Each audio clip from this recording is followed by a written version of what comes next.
Арбе куттарыган кыргыз эли, маданият күйөрмандары, бүгүнкү салтанаттуу иш-чарабыздын жалпы катышуучулары. Эмесе, урматтуу меймандар, кадырлуу коноктор, Ала Тоо коюнун шаңга бөлүп, бүгүн экинчи рет өтүп жаткан оркестр коллективдеринин арасындагы сынакка жалпыңыздар кош келиңиздер. Кыргыз Республикасынын маданият, маалымат, спорт жана жаштар саясаты министрлигинин тапшырмасына ылайык улуттук маданий борборунун уюштуруусунда Кыргыз Республикасынын баатыры, СССРдин эл артисти, Токтогул атындагы мамлекеттик сыйлыктын лауреаты Асанкан Жумакматовдун 100 жылдык мааракесине арналган оркестр жамааттар арасында өтүүчү экинчи республикалык кароо сынак фестивалыбыздын гала концертине кош келипсиздер. Мына ушул сынак быйыл экинчи рет өтүп, быйылдагы 14 оркестрдин сынагы кечетен бери карай борборубуз Бишкекте шаңга өлөп турган чыкты. Дал ушул 14 коллективди 7 адамдан турган калыстар тобу тейлеп, өздөрүнүн калыстыгын көргөзүп, 7-нин бири кыдыр деп кыргыз айткандай, мына ушул оркестрлерге өздөрүнүн баасын берди. Эмесе, урматтуу меймандар, кадырлуу коноктор, дал ушул 1 жылдык даярдык менен келген оркестрлерге сыйлык тапшырууга дагы жакындап келе жатабыз. Ал эми ага чейин биздин атайын меймандарыбыздагы эң жакшы маанайдагы концерттик программаларына куттуктоо сөздөрү бар. Эмесе, бүгүнкү иш-чарабыздын расмий бөлүгүн ачып берүү үчүн Кыргыз Республикасынын маданият, маалымат, спорт жана жаштар саясаты министринин биринчи орун басары Иманалиев Кайрат Олжубаевди чакырып коюуга уруксат этиңиздер.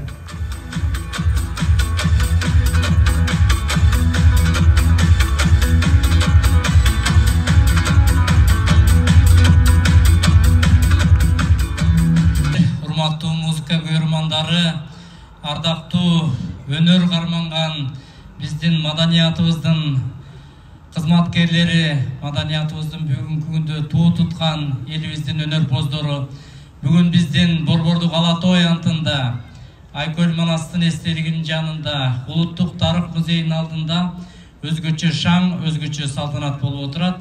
Мына жогоруда алып баруучуларыбыз айтып кеткендей, быйылкы жыл биздин мамлекетибизде, анын ичинде маданиятыбызда өзгөчө мааракелүү жылдардын бири. Кыргыз элинде оркестр деген түшүнүк мындан 85 жыл мурун пайда болгон. Ошол алгачкы туңгуч көч башы оркестрибиз Карамолдо Орозов атындагы мамлекеттик академиялык эл аспаптар оркестринин уюшулганына мына быйыл 85 жылдык мааракесин белгилеп атабыз. Петр Шубин баштап алгачкы чыйыр салып, Шейше Орозов, Феферман, Насыр Даулесов, Асанкан Жумакматов, Төлөгөн Томотоев, Сардарбек Жумалиев, Эсенгул Жумабаев сыяктуу биздин Сагынбек Акматалиев, ушундай мыкты дирижерлорубуздун, мыкты биздин музыканттарыбыздын, ошолордун көчүн улаган Бакыт Тилегенов, Рыспек Жумакунов сыяктуу чыгандарыбыздын эмгеги менен биздин оркестрлерибиз 85 жылдан бери татыктуу жана байсалдуу жолду басып өтүп, биздин маданиятыбыздын туусун кыйлага желбиретти. Ошол жылдан бери көч сапары байсалдуу уланып келе жатат. 85 жылдык тарыхы бар оркестрибиздин соңунан мыкты оркестрлерибиз пайда болуп, эл аспаптар оркестрлери, фольклордук этнографиялык ансамбльдери түзүлүп, биздин музыкабыздын чабыты кенен жайылып отургандыгы бизди абдан кубандырат. Мына азыр көзгө басар оркестрлерибиз кандай биздин маданий иш-чараларды өткөрбөйлү, ошонун көркүн ачып, шаңына шаң кошуп, майрамга майрам тартуулап отурат. Мына бул жерде биздин Орозов атындагы атактуу оркестрибиз, андан кийин биз мактана турган Бишкек шаардык мэриясынын эл аспаптар оркестри, мына биздин артыбызда турган Кыргыздын улуттук музыкасынын туусу болгон быйыл 35 жылдык мааракесин белгилеп аткан Чалабыз Сабаев атындагы Камбаркан фольклордук этнографиялык ансамбли, мына ушул 3 биздин чоң коллективди туу кылып алып, региондордон, окуу жайлардан, биздин маданият башкармалыктарынын алдында түзүлгөн ансамбльдердин, оркестрлердин кароо сынагы мына быйыл экинчи рет жолу өтүп отурат. Быйылкы конкурс ушул кыргыз оркестрине өзгөчө чоң жан киргизген, салым кошкон атактуу дирижер, чыган биздин музыка дүйнөсүнүн залкары, СССРдин эл артисти, Кыргыз Республикасынын баатыры, Токтогул атындагы мамлекеттик сыйлыктын лауреаты академик Асанкан Жумакматовдун 100 жылдык мааракесине арналып отурат. Жумакматов бул кыргыз музыкасынын багына жаралган, кыргыз актердук, кыргыз оркестрдик өнөрүндө өзүнүн чоң атуулдук салымын кошкон, кыргыздын күүлөрүн алгачкылардан оркестрге салган, чоң триумф жасаган биздин кайталангыс залкарыбыз эле. Ошондуктан быйылкы конкурсту Асанкан агайдын 100 жылдык мааракесине арнап отурганыбыз бул мыйзам ченемдүү. Бул киши Кудай берген кыргыздын багына жаралган дирижер эле. Bir günde bir çıkarman işlep çıkıp, partituranı kitepti şar okuğandan dağı şar okup, orkestrdin aldına düşüp alıp arkasından жүздөгөн muzikantlar derişitken, kaytalangız özünün tabiti var, kaytalangız özünün ukkuluktu, jaratmandı var insanımızdın. Bıyıl 100 жылдык marakesinde biz tatıktуу dengelde belgileşimiz gerek. Moşonun en aldırkısı olup, ошол жерде oturgan bizim bardıq orkestrlerimiz, ансамбльдерибиз Асанкан Жумакматов агайыбыздын жаркын элесине таазим кылып келип отурушат.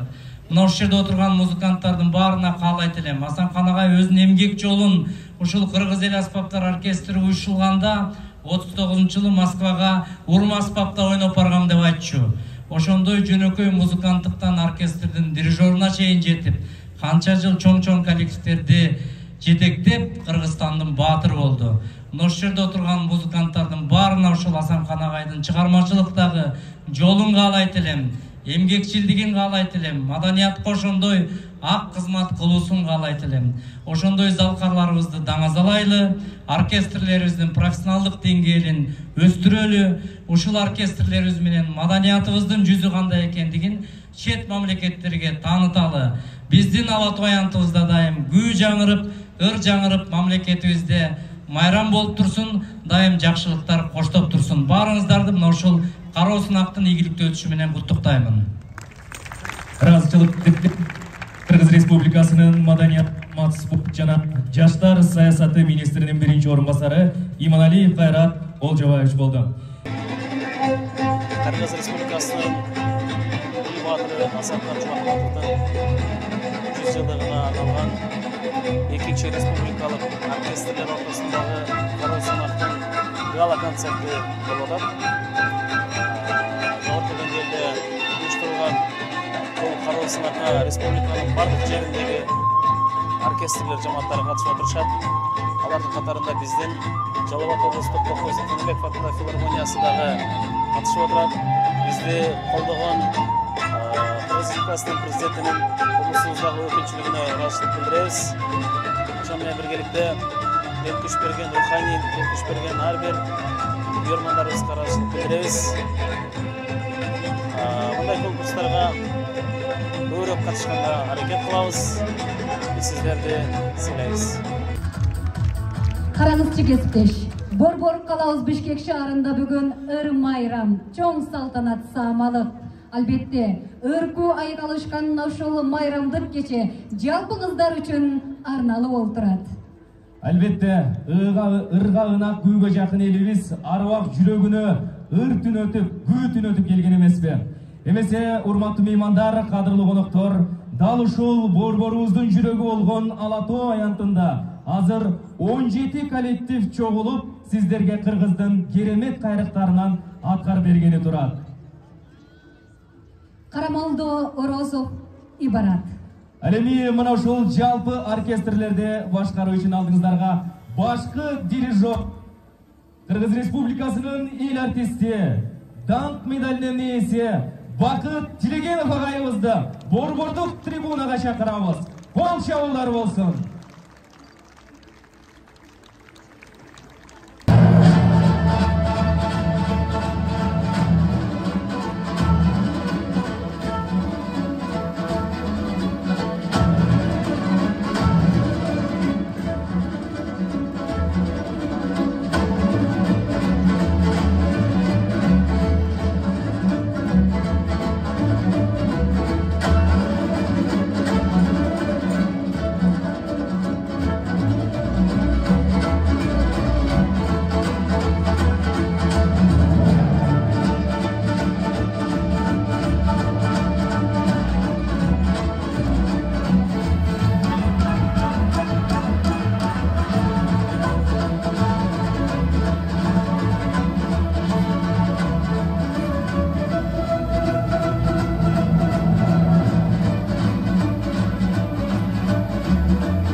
Эмесе жалпыңыздар үчүн дал ушул 17 коллектив кайрадан керемет кыргыздын күүсүн ойноп берсин.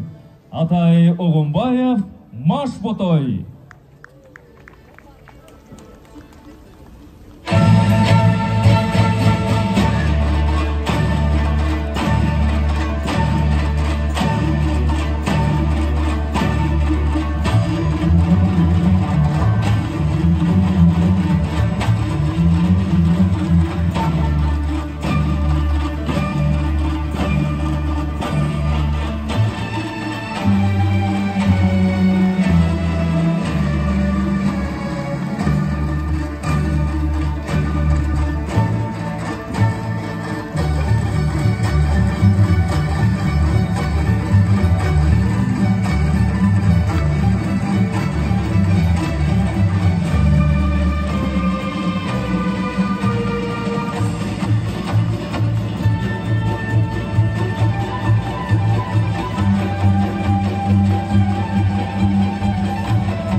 Мына урматтуу меймандар, кадырлуу коноктор, мекенибизге шаң салган биздин оркестрлер, жалпы жамаат ушул жерде керемет күүлөрдү ойноп берди. Кыргыз Республикасынын эмгек сиңирген артисти Закирбек Дүйшөнбек уулу, Акак комузчулар ансамбли жана элибиздин таланттуу комузчу уулдары дагы дал ушул оркестрдик коллективдер менен чогуу болду. Албетте, ат арытып, жол карытып, мына ушунча эмгекти жумшап келген биз оркестр коллективдерине терең ыраазычылык билдиребиз. Эмесе, урматтуу меймандар, кадырлуу коноктор, кечээден берки өтүп жаткан дал ушул сынактын жыйынтыгын чыгарып, сыйлык тапшыра турган толкундамчу мүнөттөргө дагы келип жеттик. Кыргыз Республикасынын Маданият, маалымат, спорт жана жаштар саясаты министрлигинин биринчи орун басары Иманалиев Кайрат Олжобаевичти. Жана ошондой эле улуттук маданий борборунун директору Надырбеков Сайызбек Надырбековичти.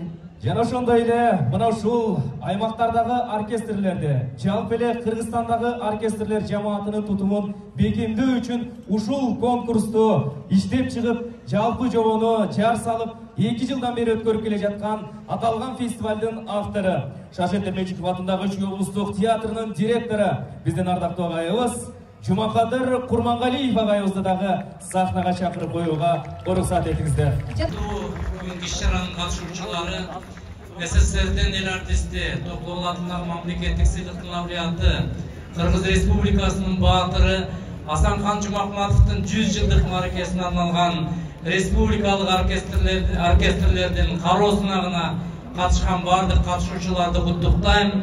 Жеңүүчүлөрдүн бардыгын Кыргыз Республикасынын Маданият, маалымат, спорт жана жаштар саясаты министрлигинин атынан чын жүрөктөн куттуктап, албан ийгиликтерди каалайм. Бардыгыңыздарга дал ушул Асанхан Жумакматовдун чыгармачылык жолундагы бактысын тилейм. Ылайым биздин борборубузда, мамлекетибизде өргүү жаңырып, биздин мамлекетибиздин атагын чыгарган өнөрпоздорубуздун таланты ташкындай берсин. Сиздердин бардыгыңыздарга албан ийгилик каалап, Калыстар тобуна, уюштуруучуларына, ушул жерде отурган бардык көмөктөшкөн инсандардын баарына терең ыраазычылык билдирем. Рахмат, көңүл бурганыңыздарга, майрамыңыздар майрам кылансын. Ыраазычылык билдирем. 3-чү орунду алган биздин жамаатты сыйлайбыз. Ал эми сыйлыкты Кыргыз Республикасынын эл артисти Калыстар тобунун төрагасы биздин сый мыктуу агайыбыз Сардарбек Жумалиев агайыбыз жана улуттук маданий борбордун жетекчиси Союзбек Надырбекович тапшырат. Üçüncü orun menен жаштардын шаары болгон Жалал-Абад чекесинен келген. Токтосун Тыныбеков атындагы Жалал-Абад облустук филармониясынын алдындагы мөл фольклорлук этнографиялык оркестри сыйланат. Атайын диплом жана 70 000 сом акчалай сыйлыгы менен. Атайын диплом жана 70 000 сом акчалай сыйлыгы менен мөл фольклорлук этнографиялык оркестри сыйланат. Üçüncü orun menен dagы bir биздин оркестр жамаатыбыз бар. Келиңиздер, колдоолор, сүрөөлөр болсун. Ар бириңиздерге ийгиликтерди каалайлы. Нияз абатындагы Ош мамлекеттик музыкалык окуу жайынын кыргыз эл аспаптары бөлүмүнүн оркестри сыйланат.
Жалал-Абад облустук Токтосун Тыныбеков атындагы филармониясы 3-чү байгелүү орунга татыдык. Албетте дагы да аракет кылабыз. Байгелүү орунга жетишкенибизге себепчи болгон биздин президенттин облусубуздагы өкүлчүлүгүнө, бизди колдоочуларга терең ыраазычылык билдиребиз. Ошондой эле жалпы биздин жамаат, коллектив, оркестр жамааты, азаматсыздар, сиздерди да чын жүрөктөн куттуктаймын. İyilikler olsun.